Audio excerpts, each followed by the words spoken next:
Hello everybody. This video is going to be about a new idea I had about creating a retro Raspberry Pi console. I purchased a Raspberry Pi 3. I think this is the 3B version. Yes, Model B. I just got in the mail today from I ordered it off eBay, and it was 36 bucks with shipping, compared to other companies that have been selling it for either a lot more money with shipping or just a long shipping time. So I got this within like 4 days or so. It's a very tiny unit, and my idea is to fit it into a Radica Sega Genesis console. I'm not aware if this works or not. I purchased this off of eBay for $1, and plus shipping was like $5, so $6 total. And I'm not sure if it works or not. It doesn't come with a power supply or anything. So the idea is to gut it, see if maybe I can mod the original controller. If not, maybe I could just use a Bluetooth controller from the original and fit the Raspberry Pi in this little console here. And I just sized it up. It looks like it's going to be a little tight, but the console is roughly the same size. So, and it's also the height. Looks like it might fit on the bottom portion of it. So I'm going to take it apart, see if it'll fit, tell you how to fit it in there, cut the right holes, and see how it works. Okay.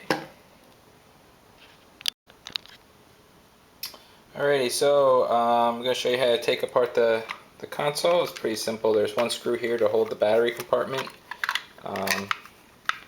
Just remove the one screw. You just need a simple screwdriver to access all the screws. I may have to Dremel this out. I'm not sure yet. We'll see. So remove that, and it looks like here's the console. This panel right here looks like it's the power button and LED. I'm going to see if I can utilize that as the actual on-off button for it using the GPIO pins. Looks like the controller is soldered directly to the board here. Looks like this is the memory chip that's soldered in. Maybe that's the ROM. And there's some goop on here, so you can't modify it. So that's about it. I'm going to pull it all apart here.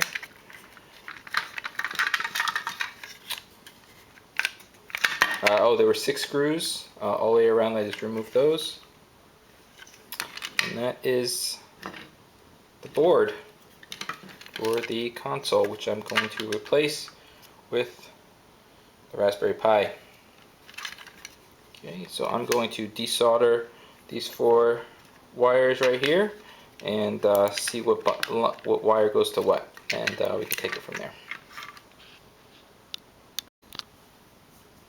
Alrighty, so looking over the circuit here for the on-off button, it looks like the orange and the yellow complete the circuit for the power button, and these two guys, the red and the black, are for the little LED. I haven't figured out how I'm going to power the LED.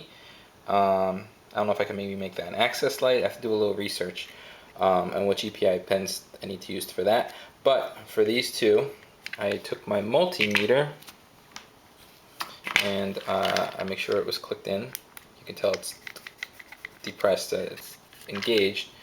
And I used my multimeter and I tested the 2 pins here on the right and left. And it looks like I have a completed circuit compared to turning it off. Nothing. So that's my on-off switch.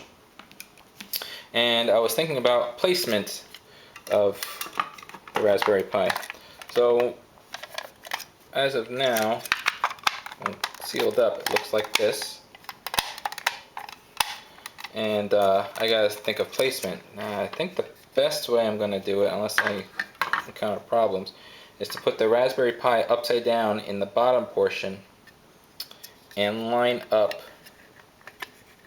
the Pi and the corner here and lay it in upside down, so I have access to the SD card if I take the top case off.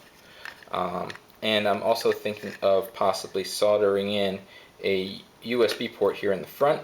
It does have integrated Bluetooth, which I was planning on using for a controller. But I'll have a available USB. So I think I'm just going to Dremel out a part right here just for the NIC if I need to, but it has Wi-Fi available as well, so I don't know if I really need it. Maybe I won't cut it out. Maybe I'll just cut out the power and the HDMI and place it in place. It looks like even the power button lines up with the old power port. So we'll see. So I'm going to place it in upside down here. Only thing I'm concerned with is the screw hole for the battery compartment to hold it in place. So we'll see. Maybe I'll even do it. Maybe I'll put it this way. Nope, that won't work because the HDMI. So I think this is the best bet. Upside down on the bottom part, I'm going to Dremel out these screw holes here and maybe the top here, and hot glue it into place. I already have an SD card prepped with an operating system. There's plenty of videos out there on how to do that with Retropie. So I'm going to take it from there. I'm going to just Dremel it out and come back to you in a few minutes. Okay, so I am working on the bottom of the case. I Dremeled out the screw post here, here, and here. This is the front with the angled parts here. So I'm going to be using existing screws here, here, and here. So I'm going to only have 3 screws holding it together. Hopefully it'll be alright. I also Dremeled out a portion here from the battery case because of the USB ports and the NIC plug. In order for it to rest in there, because you can see it's a lot deeper than the rest of the board. That was the only way it was going to sit. And I also grinded out the corner here just to make it a little thinner so the NIC port would fit in there. Just took off a few millimeters. But as of right now, looks like we're sitting pretty. So it sits in there like so. I'm going to hot glue it. And on the back here, I'm going to mark off where I want to Dremel out the HDMI and the audio port. I don't think I'm going to use the audio port. I'm kind of thinking of desoldering it, but I'll just drill a hole for it. And that's how it's going to sit, right in there, just like that. And the top part, oh, here's the top part, is going to fit right on top, and there's more than enough space for it in the top cavity. So that is pretty much it for right now. So I'm going to mark these notches out with a marker and Dremel them out, and let's see how it looks. Right, so I ground down the rest of the case. I put some electrical tape on here. I also made the notches for the ports, and pretty much I just ground it down until I made it fit, and it fits pretty well.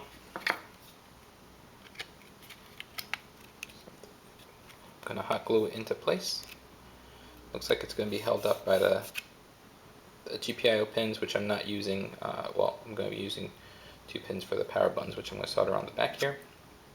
I'm going to put some hot glue underneath over here. There we go.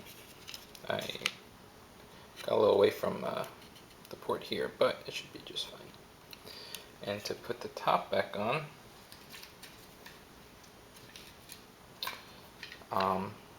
I covered it with electrical tape, and you kind of have to, this little connector just barely touches, but it slides right underneath the board. So if you kind of just slide it in and put it into place, it fits pretty well. Okay. Obviously I have to clean it up a bit. It's going to feel a little more snug with the screws in place. I only have access to 2 screws now because I had to grind down the rest. And I'm going to hook up the power button as well. So I'm going to solder the power buttons to the GPIO pins, and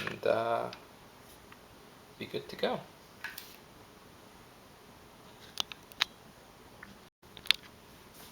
Alrighty, I'm all done soldering. I soldered the power buttons to a GPIO 3 and 5, ground and the regular power.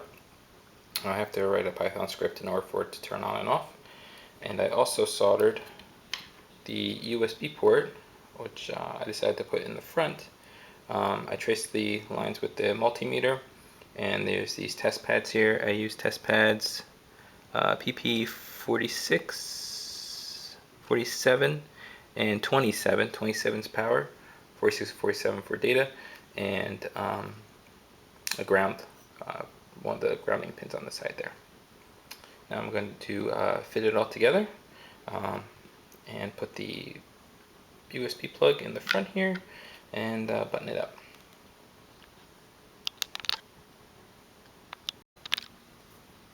Okay, so it's all finished. It took me about 4 hours, good 4 hours from start to finish, not including creating the SD card, which I already had pre-made. But there it is. I put the USB port in the front. I had to hot glue the back panel into place, and it's held together by these two front screws here. It's still pretty sturdy, and it has a nice weight to it. Here's the back. I wish I could have filled these little spots in, but you won't be able to see it anyway from the back. I tested it already, and it works perfect. So there's my little tutorial on how to use a Radica Sega Genesis with a Raspberry Pi 3.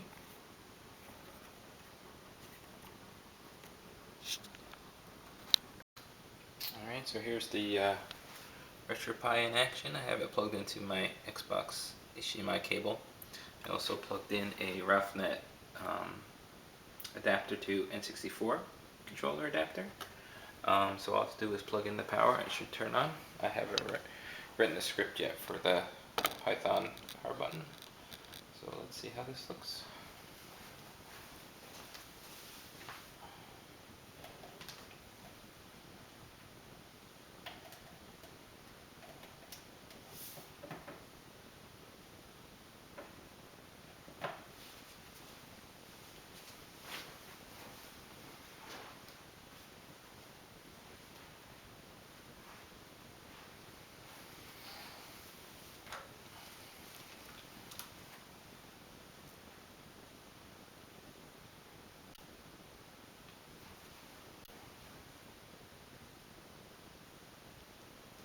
Okay, so it looks like it's working.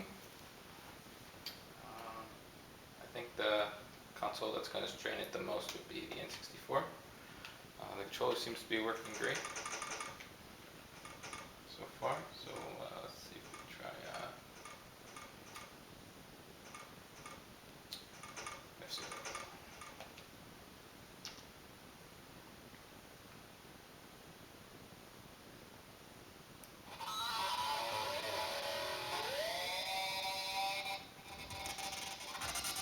Okay, looks like it's skipping a bit.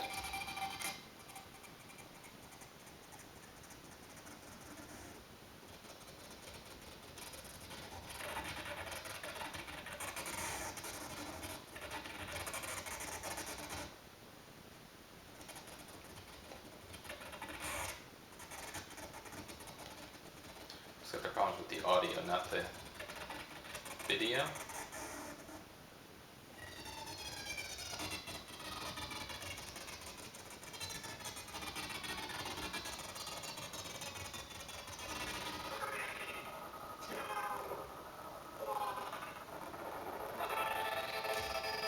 Responsiveness is great. It's just the problem with the audio though.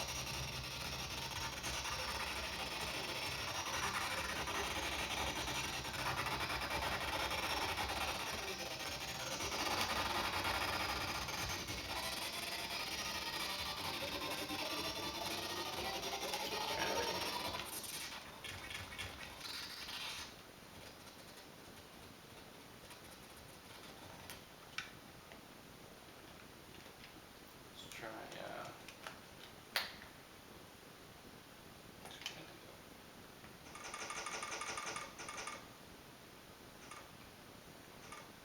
try 0 first.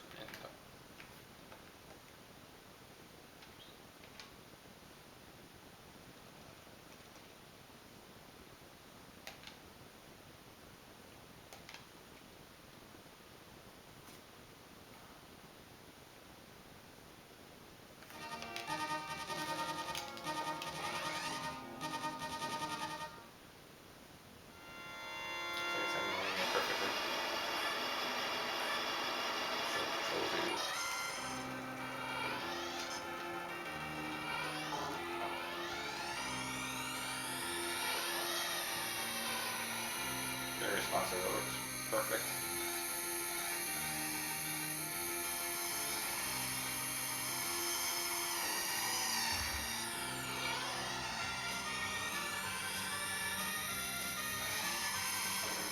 Another emulator.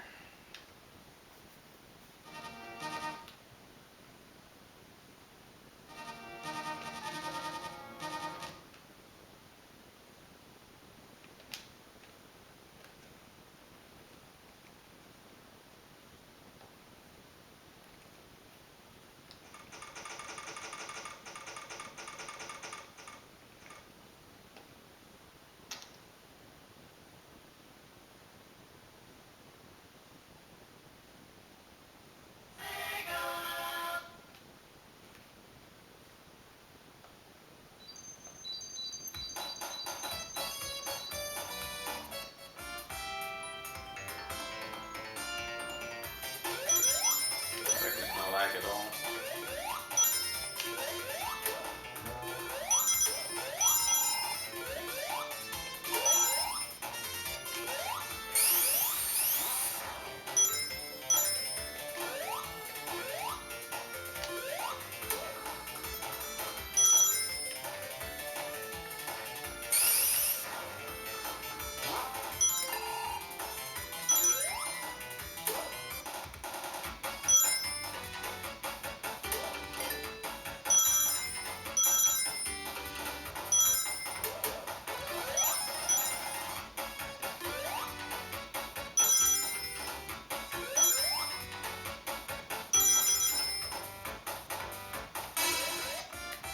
Cool.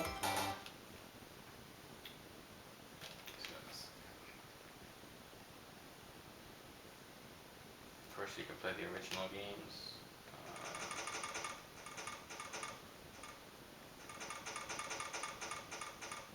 Try out Air-based.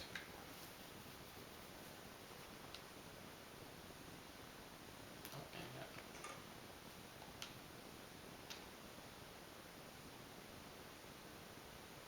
Okay, I guess the Game Boy Advance emulator isn't working. Let's try Game Boy.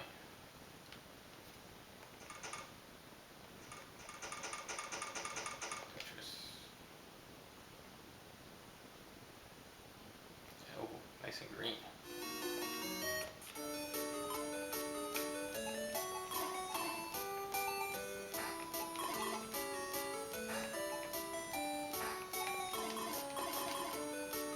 Okay, so that's working.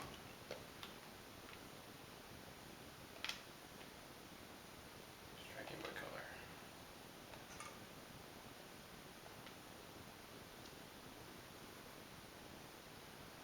My color works. Nice and clear.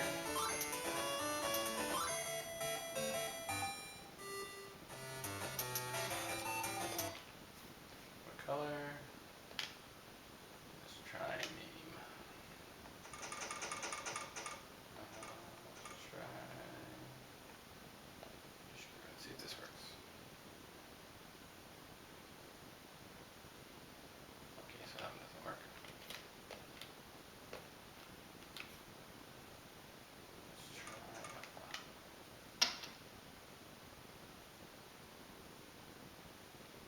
No.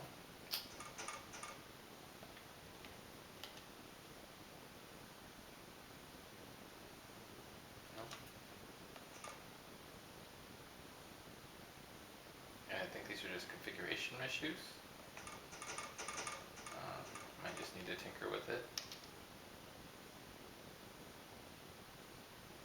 Yeah. I just dumped these ROMs on here, so I didn't get a chance to test them all. I don't know what's working and what's not. But all the other ROMs and everything seems to be fine. Let's try. Let's try. Force work.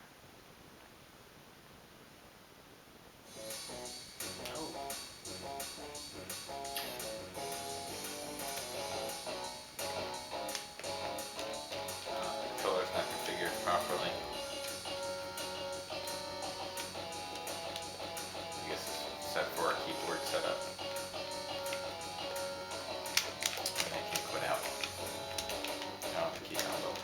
But yep, there it is.